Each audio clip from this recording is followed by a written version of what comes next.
Glória a Deus. Paz do Senhor, amados, tudo bem? Bom dia a todos. Como o pastor mencionou, feliz de poder ver meus pais aqui, minha irmã, meu cunhado. Para quem não sabe, eu acho que todos já sabem, mas para quem não sabe, a minha mãe passou pelo vale da sombra e da morte, literalmente, né, mãe? Pelo vale da sombra e da morte. Ela foi para o hospital um dia e estava passando mal. Descobriram que ela estava com a veia entupida, né? A veia principal ali do coração, que bomba sangue para o coração, estava praticamente 98%, né, entupida. Não estava morta por um milagre, né? E lá ela ficou mesmo internada e tudo bem, né? Okay. E ela ficou internada lá e descobriram que a veia estava entupida, né? E ela fez 2 pontes de safena no coração. Né? 2 pontes de safena, um grande risco. Cortaram o braço dela, a perna, para achar uma veia que seria uma veia saudável, né, para colocar no coração dela. E acharam. Ela ficou internada vários dias, mas hoje, pela graça de Deus, está aí. Né?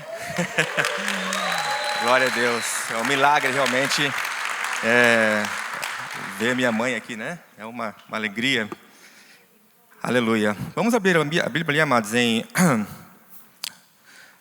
o Evangelho de Marcos, capítulo 5 e versículo 1. É um texto um pouquinho, para eu poder dar um contexto aqui, vou ler do 1 até o 20, ok? Um pouco longo aqui, mas irmãos, tenham um pouquinho de paciência, porque para a gente poder entender melhor essa história aqui. Marcos capítulo 5 e versículo 1 até o 20.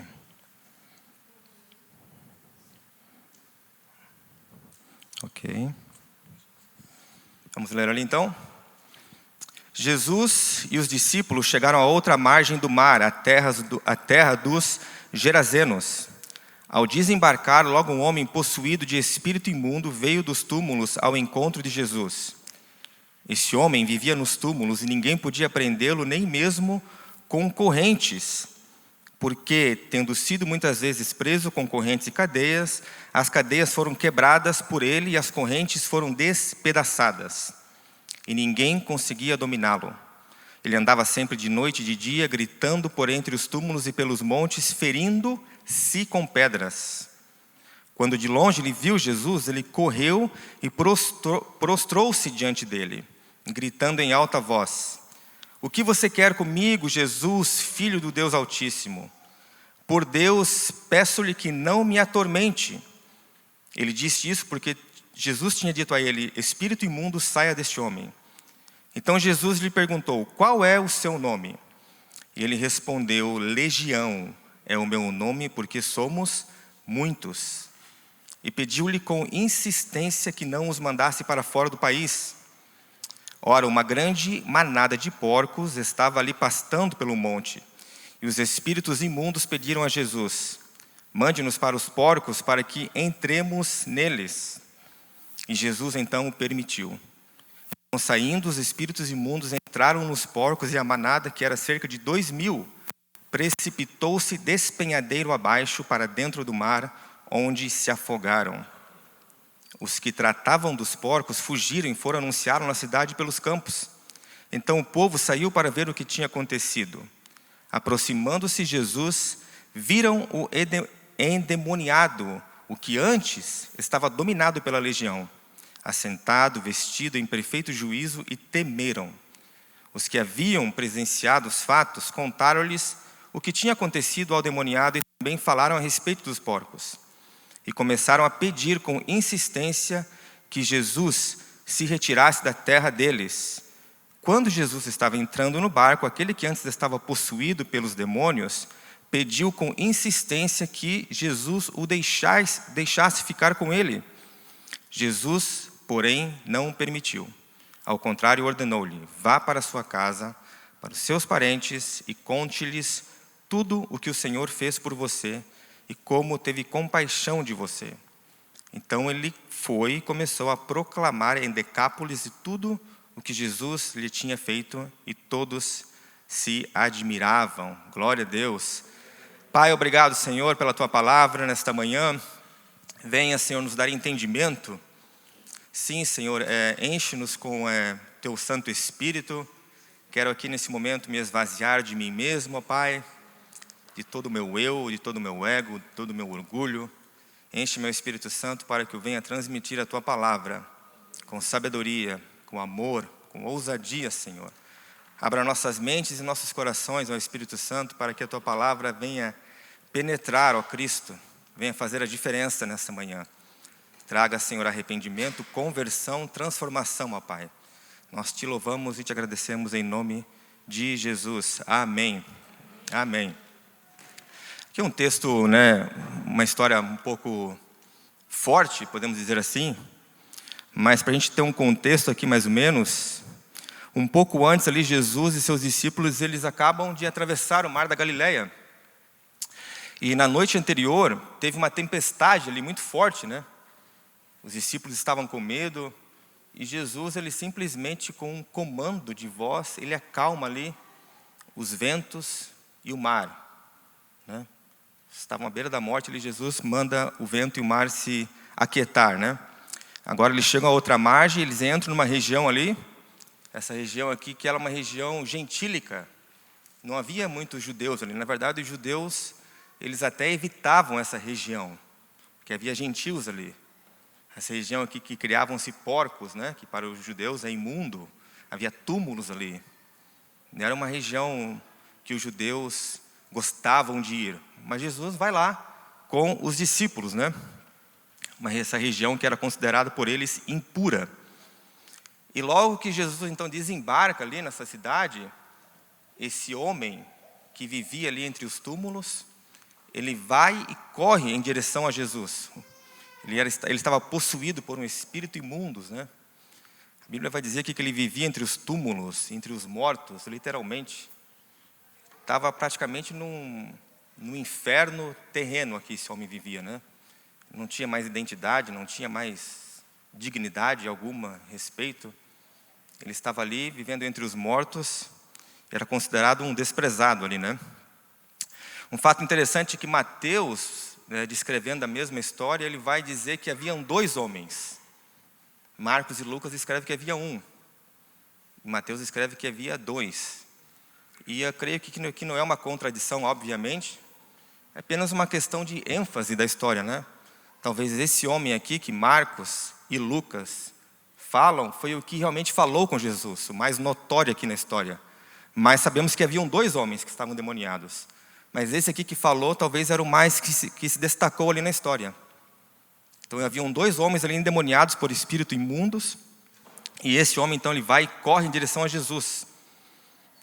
E quando ele vê Jesus, ele fala que ele se apavora, a Bíblia vai falar, E o versículo 6 vai dizer assim, Quando viu Jesus de longe, correu e prostrou-se diante dele.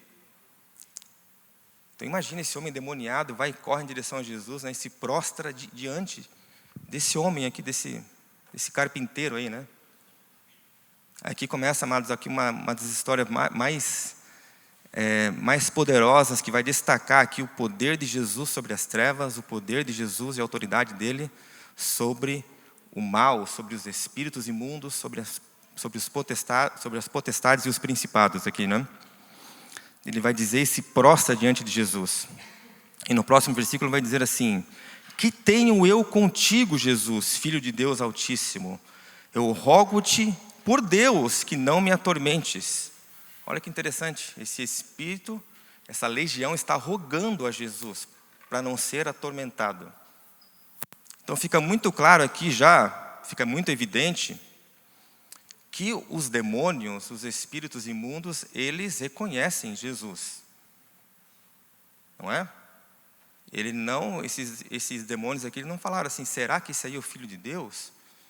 Será que esse é o prometido que vai nos julgar? Não, eles já entram em pânico. Eles estão com medo aqui, esses demônios, O mundo espiritual, o mundo que é invisível aos nossos olhos carnais, né? Onde tem esses demônios, os principados, potestades, eles reconhecem que Jesus é o Filho de Deus. Não há dúvida neles, amados, isso. Não há dúvida. Assim também, interessante ali, se a gente pular um pouquinho antes, Jesus, ele repreende o mar e o vento, né? Então a gente vê que na criação, na natureza, na criação, também não há dúvida sobre a identidade de Jesus. Não há dúvida sobre quem é Jesus. Só há um lugar, amados, em todo o universo onde existe essa dúvida ainda, que é no coração do ser humano. A gente só vai achar um lugar em todo o universo, nos céus, na terra e debaixo da terra, onde essa dúvida ainda, essa questão ainda existe. Se Jesus realmente é o Filho de Deus e é no coração do homem. Os demônios sabem, a natureza sabe, todos sabem, mas o homem ainda persiste em duvidar, persiste ainda em questionar se Jesus realmente é o Filho de Deus, né? Por isso que eu vejo assim, eu acho lindo essa história, porque além de mostrar o poder de Jesus sobre as trevas, o quão poderoso ele é, vai mostrar assim o poder da conversão, né? Por isso que a conversão do ser humano é um dos maiores milagres que pode acontecer na vida do homem. Ele reconhecer, né, esse coração de pedra que ele tem, esse coração duvidoso, de rancor, de mágoa, que ele rejeita Jesus, ele ser transformado, né, ele reconhecer agora que Jesus é Senhor e Salvador, Ele é o meu dono. Isso, amados, é o maior milagre que pode acontecer na vida de um ser humano. É a conversão.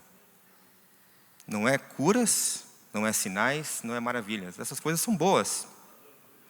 Essas coisas são boas. Mas elas apontam apenas para Jesus. Elas apontam para o reino. Mas ela não te coloca dentro do reino. Somente a conversão realmente que vai te colocar dentro do reino, como cidadão do reino de Deus.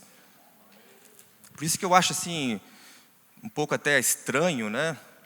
Onde encontros evangélicos, e claro que não é no nosso meio isso, mas encontros evangélicos que nós vemos, onde é enfatizado curas, sinais, maravilhas, e muitas vezes a conversão, que é o mais importante, é deixado de lado. Não faz sentido isso.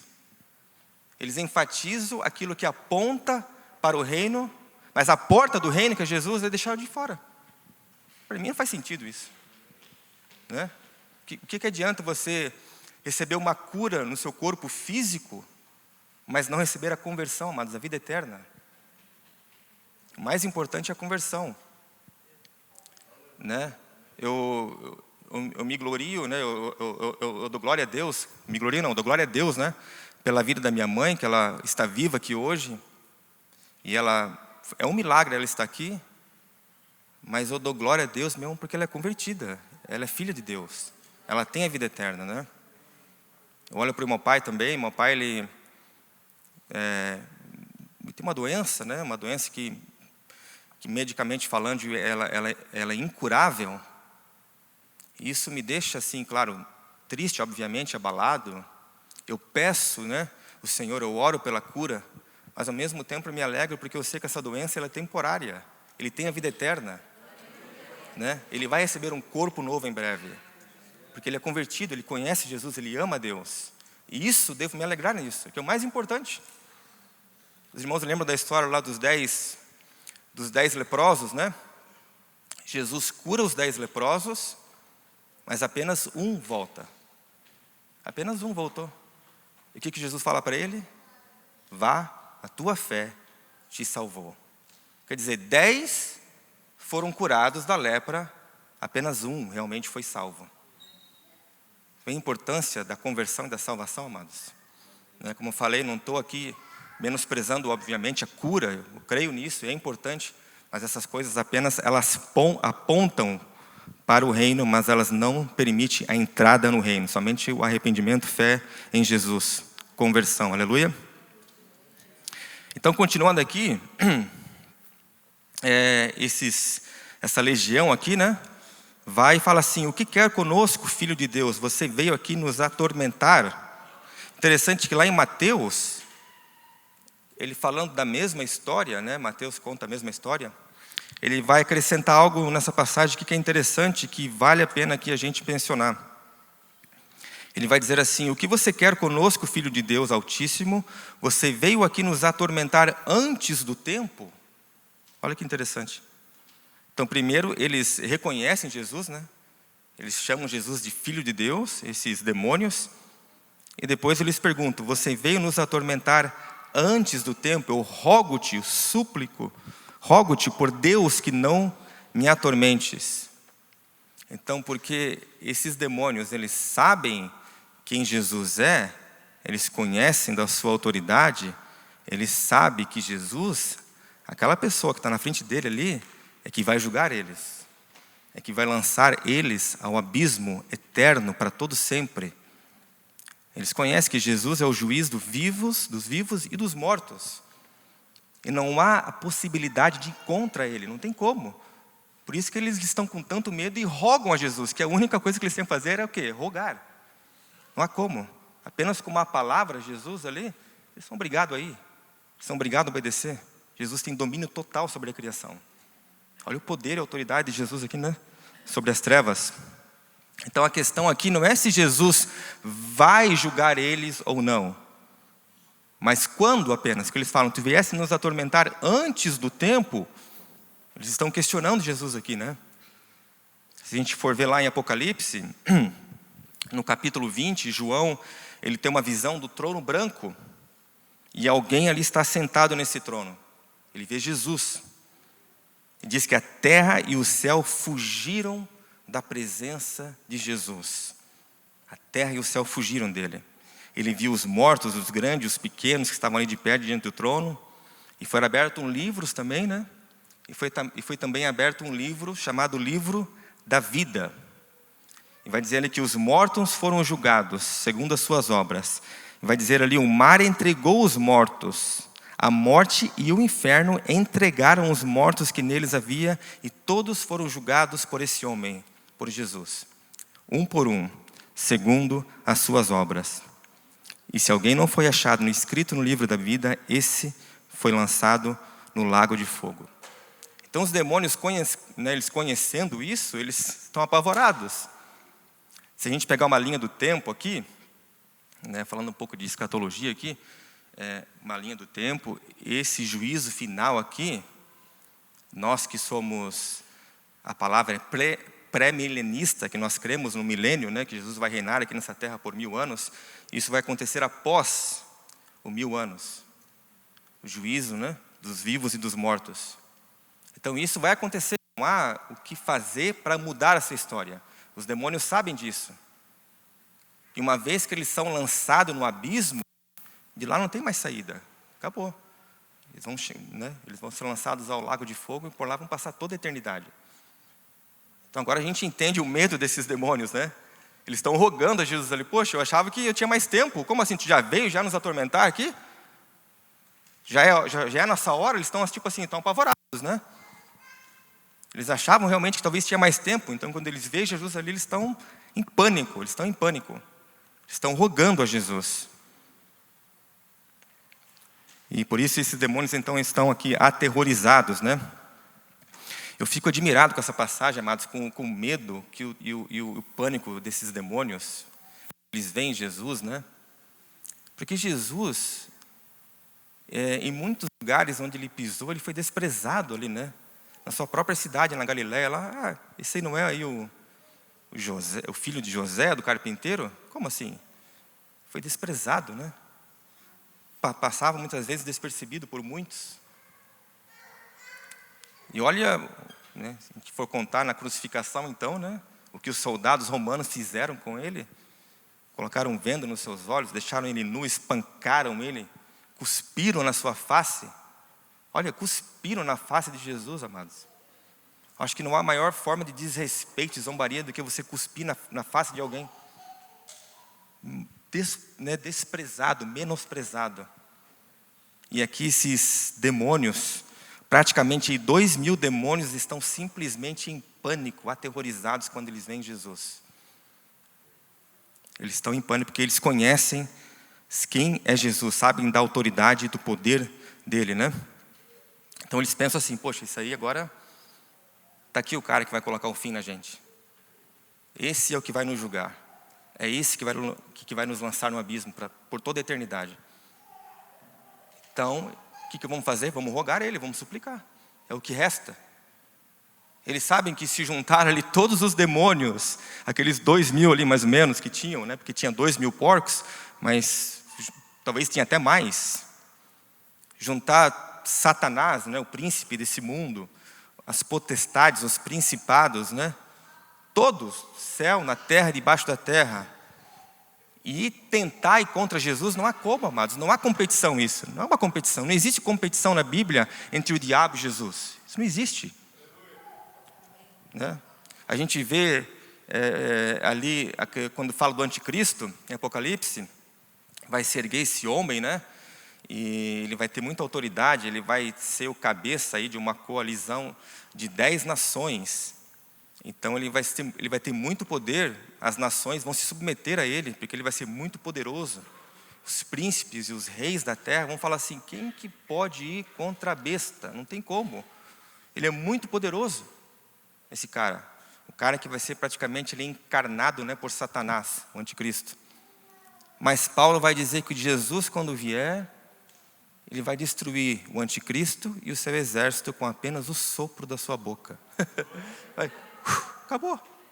Não tem briga.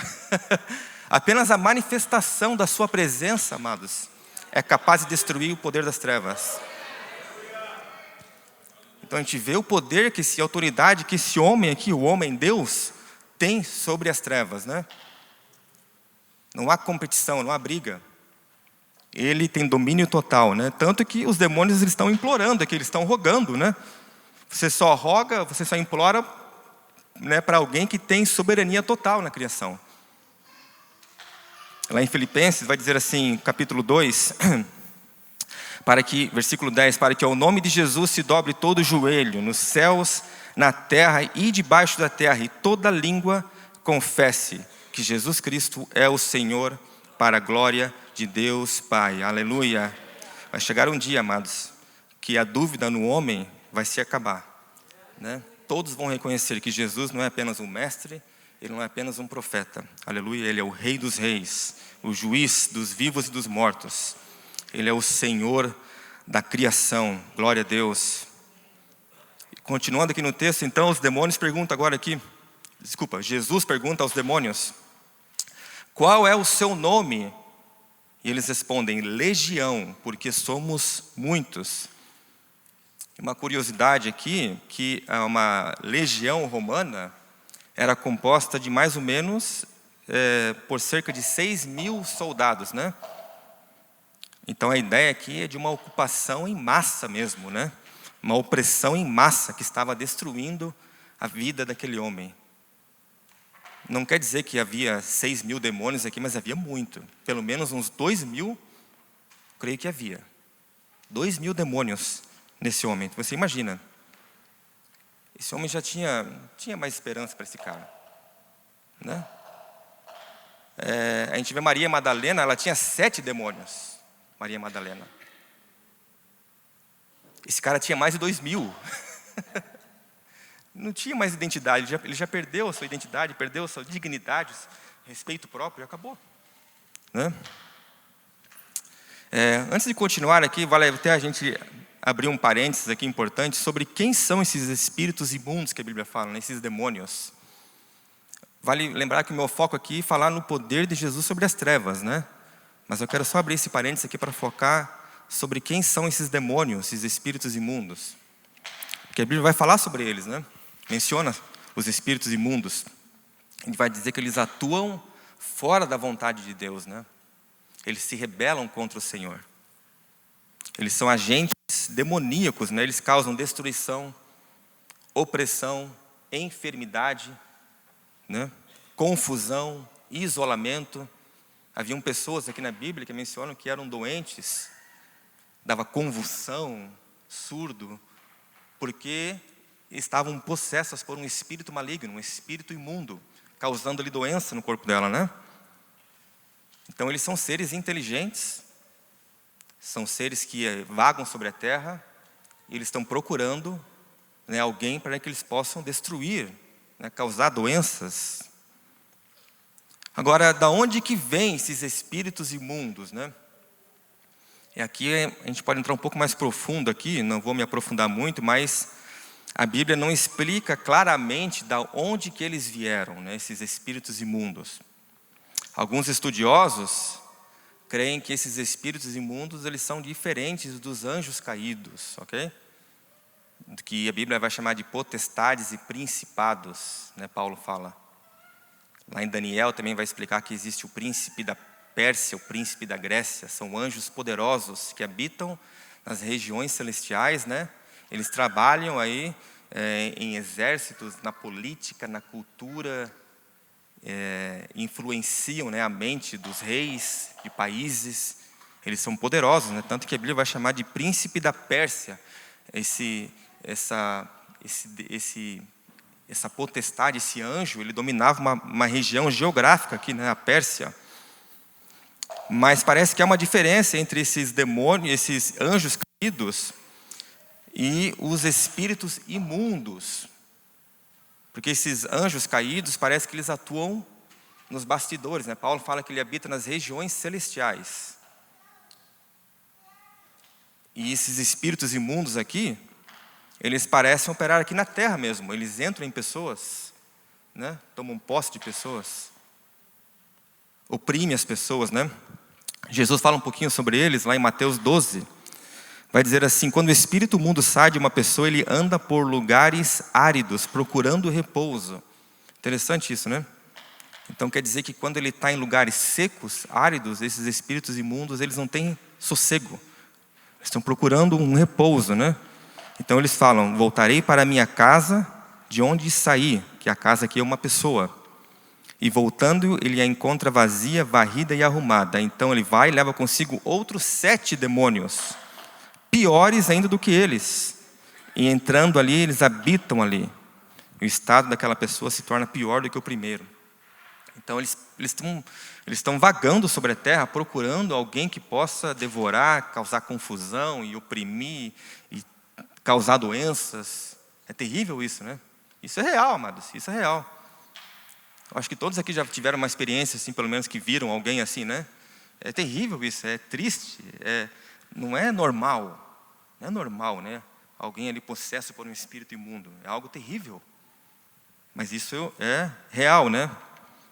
E, assim, apesar da Bíblia ela não explicar com clareza a origem desses espíritos imundos, né? Existem tradições judaicas, escritos ali, que tentam explicar um pouco da onde eles vieram.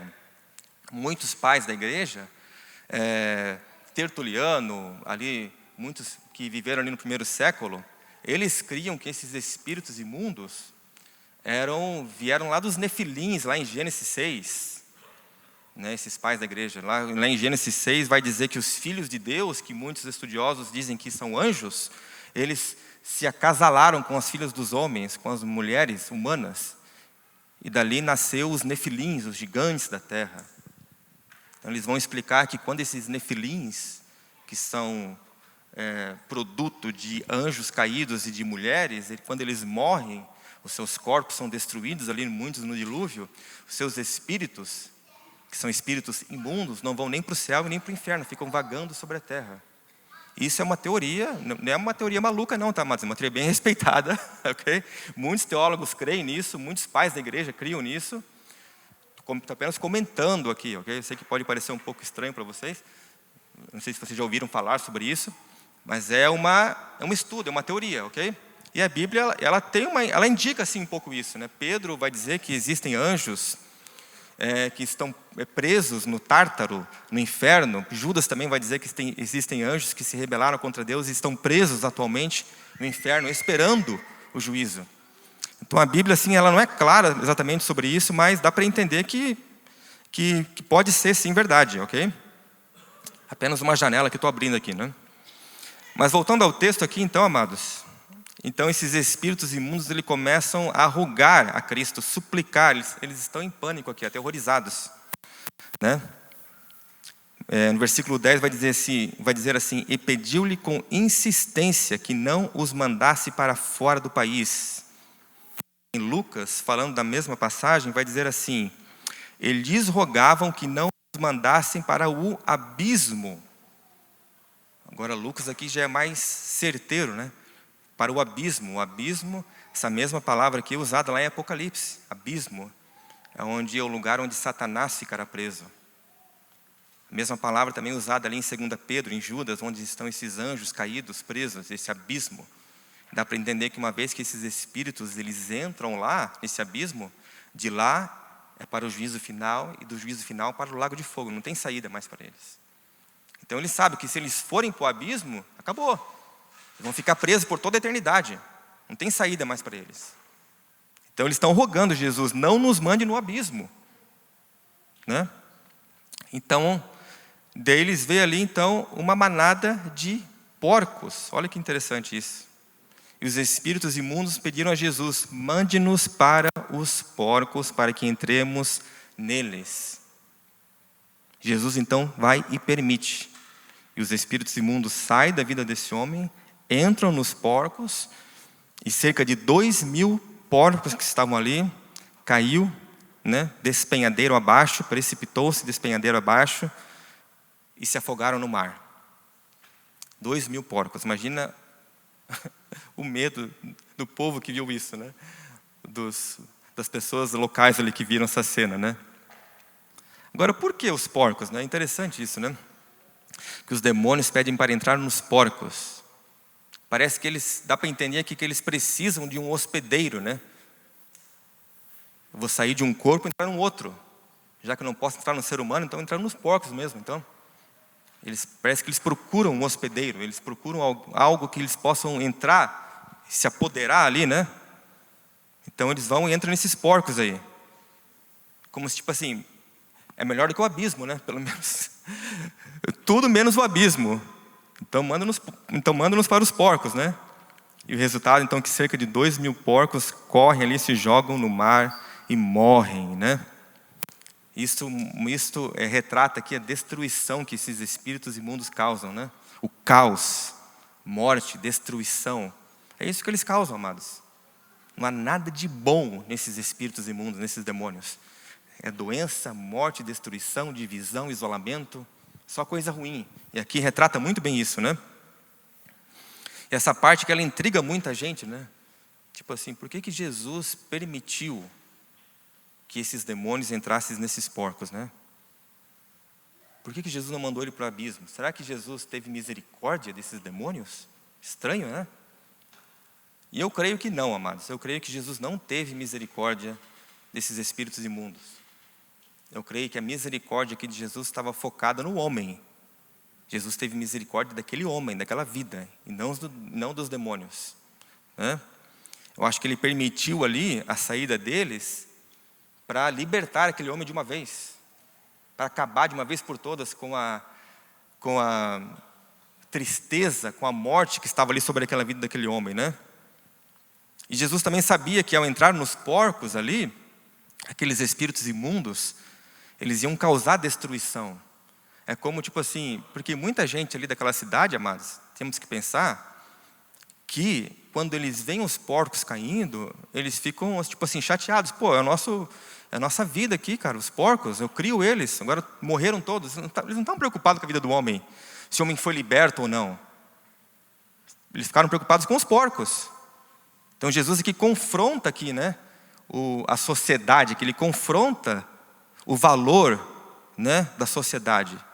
Como se fala assim, olha, os porcos não têm valor, cara. Sabe o que tem valor? A vida desse homem aqui. Né? O Evangelho, ele confronta mesmo, né, as estruturas da sociedade, o Evangelho. O Evangelho, ele coloca a vida do ser humano acima das estruturas de dinheiro.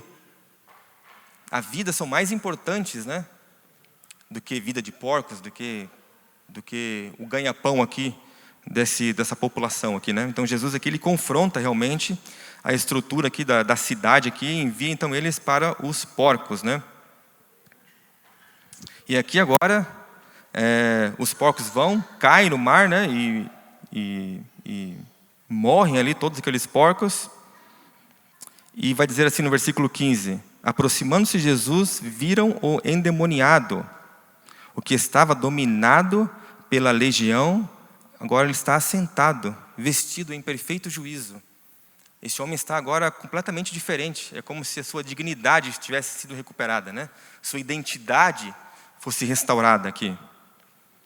E aqui, amados, começa a virada mais linda da história aqui, dessa parte aqui, a partir do momento que esse homem aqui é liberto. Porque aqui ele é outra pessoa agora, né? Ele é outra pessoa, ele foi restaurado aqui. Aquele mesmo homem, né, que vivia ali nu, isolado, rejeitado, sem identidade, sem nome. Agora ele está em perfeita, né, consciência, sã consciência, sentado, vestido, em perfeito juízo. Jesus não somente curou ele, mas Jesus restaura a identidade desse cara. Jesus trouxe esse cara para a vida novamente. Esse cara estava morto praticamente. Jesus restaura ele por completo, né? Ele transforma aquele homem. E mais impressionante aqui, que eu acho lindo, que esse homem que estava possuído por uma legião de demônios há pouco tempo atrás, agora ele quer seguir Jesus. Ele quer ir atrás, ele quer virar um discípulo, né? Um cara que, imagina, né, ele estava morto praticamente, né? Agora ele quer seguir Jesus, ele pede para entrar no barco ali com Jesus. Só que Jesus não deixa. E não porque Jesus não queria que esse cara fosse discípulo dele, porque Jesus tinha uma missão para ele, é diferente. Que Jesus fala para ele: não, vá para a sua casa, para os seus parentes, e conte-lhes tudo o que o Senhor fez por você e como teve compaixão de você. E o cara vai, então obedece, ele começa a lhe proclamar ali em Decápolis, né? Tudo o que Jesus tinha lhe feito. E se a gente for ver, amados, esse cara aqui, ele foi o primeiro evangelista da Bíblia. O primeiro enviado por Jesus a ser testemunha de Cristo. Isso que é o mais lindo do evangelho mesmo, amados. O primeiro evangelista da Bíblia não foi um mestre da lei, não foi um fariseu, não foi nem judeu. Foi um gentio, alguém que estava fora da comunidade, afastado, um cara que não tinha dignidade alguma. Não tinha, sabe quando você vai assim, você está dirigindo assim, você vê um mendigo pedindo esmola, você fala: pô, que humilhação, esse cara está pedindo esmola, né? Esse cara tinha condições muito piores, ele vivia entre os túmulos, nu. E Jesus restaura ele e ele se torna o primeiro evangelista da Bíblia. Ele vai e começa a evangelizar, a falar de Jesus. E outra, né? Ele está falando de Jesus ali numa região onde as pessoas ali, era uma região pagã. Haviam deuses ali, religiões falsas. Não é um lugar assim muito legal para você pregar o evangelho. Mas ele não está nem aí. Ele está falando de Jesus para todo mundo. Ele vira um evangelista mesmo, né? Ele é restaurado, ele é salvo e ganha uma missão já. Agora vá e fale para as nações, né? Fale para os povos, para os seus pais, para os seus amigos, o que o Senhor fez por você. Seja minha testemunha. Esse cara vai e obedece e vira aí um evangelista para Jesus, né? Eu acho lindo isso, amados. Se a gente for ver aqui, o que Jesus fez por esse homem, amados, foi apenas uma prévia, ok? Do que Jesus fez na cruz. Porque esse homem aqui, ele, como eu falei, ele não tinha mais identidade. Ele não tinha mais respeito, né, por ele. Ele estava praticamente morto. E da vida ele veio, e da morte ele veio para a vida. É isso que o Evangelho faz, amado. O Evangelho, ele transforma por completo. O Evangelho não é apenas uma melhora de vida, não. Agora você era uma pessoa ruim, agora você fica uma pessoa boa, né? Você era um cara ruinzinho, agora você fica um cara legal, porque você conhece Jesus. Isso está longe de ser o Evangelho, amados. A Bíblia fala que estávamos o quê? Mortos. Mortos em nossos pecados e delitos. Não havia esperança para a gente. Éramos filhos da ira. Filhos da ira. E por causa do Evangelho nos tornamos filhos de Deus. Fomos ressuscitados, ganhamos vida com Ele. E fomos assentados nas regiões celestiais, Paulo vai dizer em Efésios 2. Olha isso. A transformação de vida, amados. Esse é o Evangelho. Aqui uma prévia aqui do que Jesus fez na cruz com esse homem. Ele estava morto, esse cara. Morto. E Jesus vai e o ressuscita e ele vira um evangelista, né? um evangelista para Jesus. Então aqui, vemos aqui essa conexão aqui do que aconteceu com essa história aqui, do que Jesus fez na cruz. Porque primeiro Jesus vai e entra no território de morte, né? Um lugar que havia túmulos, um lugar que havia cadáveres. E foi exatamente o que Jesus fez na cruz. Ele foi até o inferno quando ele morreu. Ele entrou num lugar de morte. E lá ele expôs os principados e as potestades, vai dizer em Colossenses. Vai dizer assim, olha, ele despojando, Colossenses 2:15, despojando os principados e as potestades, publicamente os expôs aos desprezos, triunfando sobre eles na cruz. Jesus é pendurado no madeiro, ele confronta os poderes das trevas, ele morre e quando ele ressuscita, ele vence o poder das trevas de uma vez por todas. Ele vence a morte, aleluia, triunfou sobre eles na cruz. E também aqui Jesus, ele toma o nosso lugar de vergonha, né, como tomou na cruz. Aquele homem ali era o mais desprezado das sociedades, amados. Ninguém dava valor a ele, né? Ninguém dava nada para ele. Quem que queria ser amigo de um homem desse que vivia nu, acorrentado, gritando? Ninguém. Com certeza, se fosse comigo, eu ia passar longe dele, não ia, né? A não ser que eu chamasse uns amigos meus, pastor, vão lá orar para esse cara aí, se você se demore. Porque eu não quero ser amigo de um cara desse. Vamos ser sinceros aqui, o cara vivia entre os túmulos lá, era terrível, né? E Jesus aqui na cruz, ele toma esse lugar nosso da vergonha. Vai dizer que se você fosse cidadão romano, amados, por mais terrível que fosse o seu crime, você não podia morrer numa cruz, ok? A crucificação era uma forma de execução mais humilhante e dolorosa que havia. Era reservada apenas para os piores dos criminosos, para os escravos, para os mais desprezados.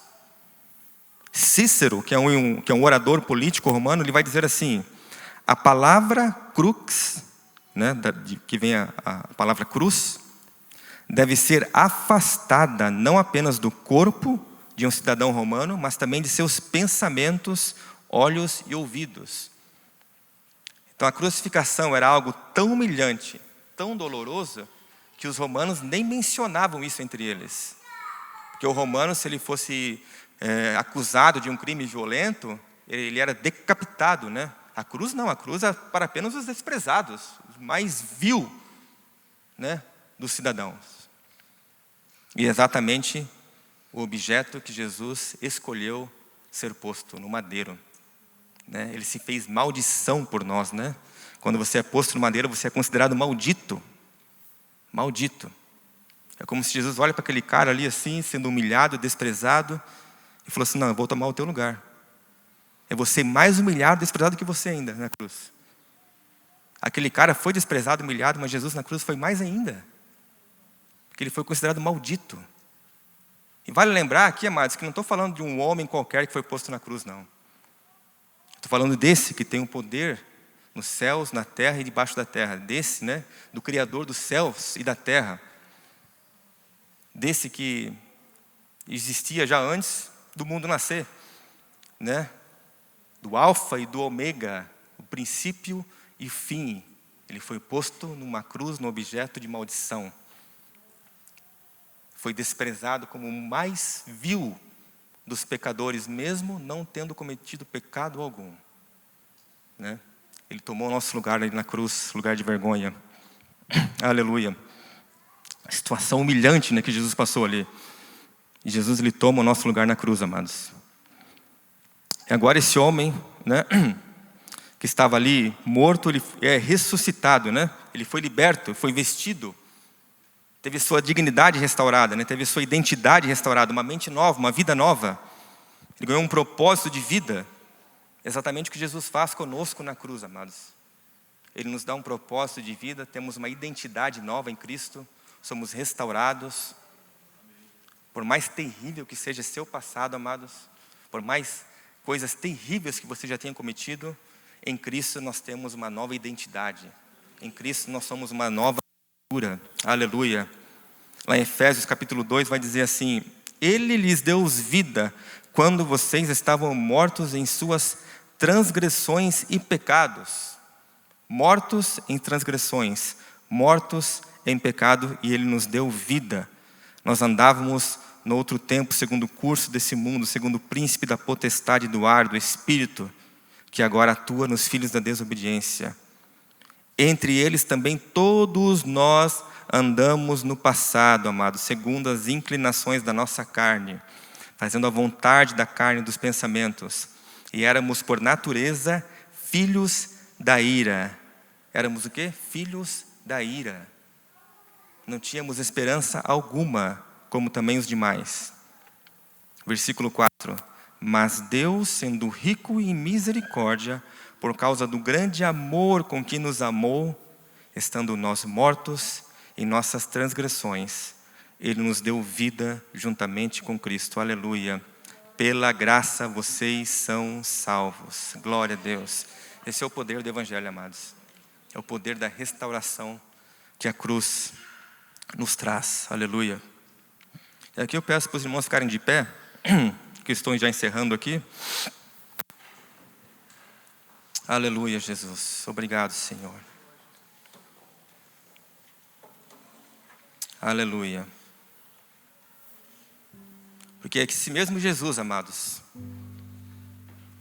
que entrou lá, atravessou a linha da morte, o mesmo Jesus que causou pânico e terror nas trevas e libertou aquele homem, Ele está aqui nesta manhã.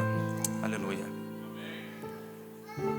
Ele ainda cura, Ele ainda opera, Ele ainda liberta, Ele ainda transforma. Talvez você não esteja com correntes físicas em você, né? Mas talvez você esteja com as correntes espirituais aí, com feridas, mágoa, rancor, com mentiras aí, né? Te atacando os seus pensamentos, dizendo que você não tem mais jeito, você não tem mais esperança. Mas esse mesmo Jesus que salvou a vida desse homem diz o contrário, amados. Ele te ama, Ele quer te salvar e te libertar. Talvez você não vive entre os túmulos, né? Físicos, mas você vive em túmulos espirituais. Você está morto, preso em vícios, preso, né, em pensamentos terríveis causados por Satanás. E você não consegue sair disso. É um ciclo. Mas Jesus está aqui nesta manhã para te restaurar e te dar vida. Aleluia. O mesmo Jesus, amados, que atravessou o mar por causa de um homem, atravessou a linha da morte por causa de um homem, para salvar aquele homem, Ele também quer te salvar. Glória a Deus. Eu não sei se todos aqui já conhecem esse Jesus. Eu não sei aqui se todos aqui têm a sua identidade em Cristo. Mas talvez não. Eu te peço, se você ainda não conhece esse Jesus, se você ainda existem pensamentos de morte, pensamentos de perda, né, de identidade, pensamentos satânicos, talvez porque você precisa desse homem, né? Você precisa de Jesus. Não há vergonha, amados, no Evangelho. Não há vergonha, não. Se você deseja vir aqui à frente, a gente pode orar por você. Nós vamos aqui te apresentar esse homem que transformou a minha vida também. Eu era um cara que não tinha também dignidade, vivia nas drogas, eu não me conhecia mais, minha identidade estava perdida. Mas Ele me restaurou, me deu vida eterna, aleluia. Ele me deu um propósito de vida, aleluia. Não há mérito algum na minha vida, amados, é apenas graça dEle, é graça dEle. Não há mérito algum, totalmente pela sua graça e pelo seu amor, né? O que Jesus fez por esse homem, libertou da morte, do inferno, dos túmulos, das correntes, Ele continua fazendo, aleluia. Ainda há tempo, né? Ainda há tempo de você conhecer o Rei dos Reis, o Senhor dos Senhores. Se você deseja vir aqui à frente, hoje é o dia de deixar esses túmulos, essas correntes. Não negligencie, amados, o poder do Evangelho, o poder da cruz. Aleluia. O poder daquele que tem total soberania sobre a sua criação. Glória a Deus. Pai, obrigado, Senhor, pela tua graça, Jesus. Senhor, numa manhã como essa, tu ressuscitou dentre os mortos e nos deu a certeza da vida eterna, Senhor, aleluia. Tu foi desprezado, Jesus, a morte mais humilhante, morte da cruz. Tu deixaste sua glória, o seu trono de glória, e vieste para morrer, ser pendurado num objeto de maldição, para que pudéssemos ser restaurados, para que pudéssemos ter a vida eterna. Obrigado, Senhor, por tão grande amor, por ter se entregado por cada um de nós, aleluia. Por causa da tua obra na cruz, nós temos esperança, ó Cristo. O nosso futuro não é incerto, o nosso futuro, Senhor Deus, é certo em ti, ó Cristo, aleluia. Nós temos a certeza da salvação, a certeza da vida eterna, porque tu, Senhor Deus, morreu e ressuscitou, aleluia, vencendo o poder das trevas. Obrigado, Cristo, aleluia, pelo teu amor, pela tua compaixão, ó Senhor, por ter olhado para cada um de nós com esse olhar de compaixão, ó Pai, de cuidado e amor e carinho. Nós não merecíamos, Senhor, aleluia, nós não merecíamos, mas tu nos amou e tu nos chamou, nos restaurou e nos deu um propósito, ó Pai, aleluia. Muito obrigado, Cristo, nós te louvamos e te agradecemos em nome de Jesus. Amém, amém.